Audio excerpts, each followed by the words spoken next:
The Count of Monte Cristo. Karya Alexandre Dumas. Bab 1. Marseille. Kedatangan Pharaon. Pada 24 Februari 1815, menara penjaga di Notre-Dame de la Garde memberi sinyal akan kedatangan Pharaon. Kapal 3 tiang dengan rute pelayaran dari Smyrna, Trieste, dan Napoli. Seperti biasa, kapal pandu langsung dikirim mengitari Chateau d'If, dan petugas menaiki kapal yang dimaksud antara Tanjung Morgion dan Pulau Rion. Kerumunan penonton langsung memenuhi dermaga Fort Saljon. Di Marseille, kedatangan kapal selalu menimbulkan kehebohan, terutama jika kapalnya seperti Pharaon yang dibangun, dilengkapi, serta dimuat di galangan kapal tua Fosse dan milik seseorang dari kota mereka sendiri. Kapal tersebut semakin dekat, dengan aman melewati selat yang terbentuk akibat letusan vulkanik antara Kezalarin dan Kepulauan Zahus, melintasi Pomègue, dan mendekati pelabuhan dengan layar utama, layar topang, serta layar depan mengembang. Tetapi laju Pharaon begitu lambat dan hikmat, sampai-sampai penonton yang memiliki firasat buruk mulai bertanya-tanya, apakah telah terjadi kemalangan di dalam kapal? Di sisi lain, mereka yang berpengalaman dalam pelayaran segera mengambil kesimpulan bahwa sekalipun terjadi kecelakaan, itu tidak ada sangkut pautnya dengan kapalnya sendiri. Pharaon tampak dikemudikan dengan sangat baik. Jangkar siap diturunkan. Orang-orang di haluan sudah turun dari posisi masing-masing. Di samping petugas pandu pelabuhan yang mengambil alih kemudi, dengan piawai membawa Pharaon menyusuri jalur masuk pelabuhan yang sempit, berdiri seorang pemuda.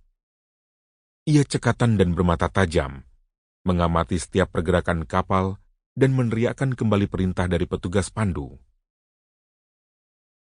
Perasaan was-was yang merebak di kalangan halayak agaknya sangat memengaruhi seseorang di antara mereka, karena orang itu tak sabar menunggu sampai kapal memasuki pelabuhan.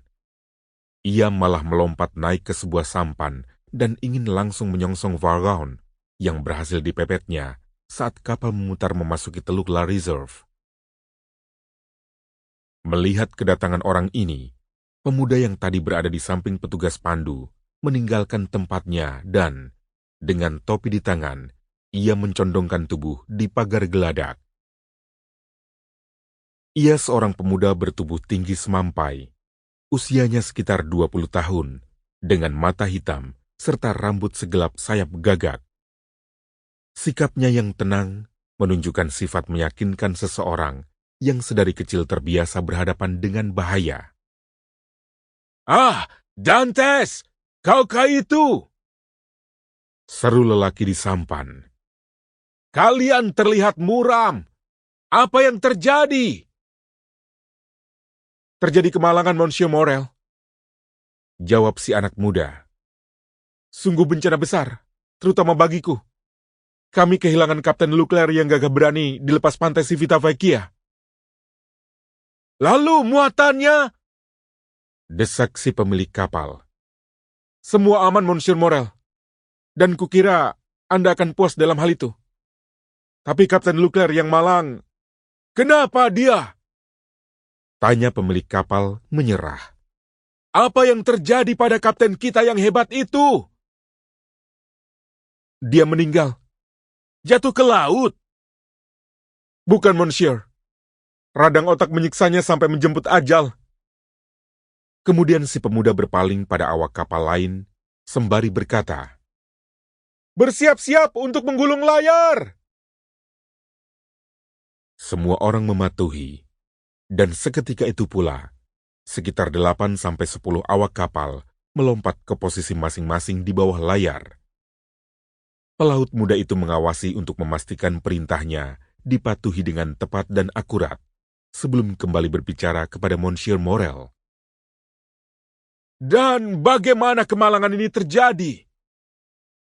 tanya si pemilik kapal, kembali ke topik pembicaraan semula.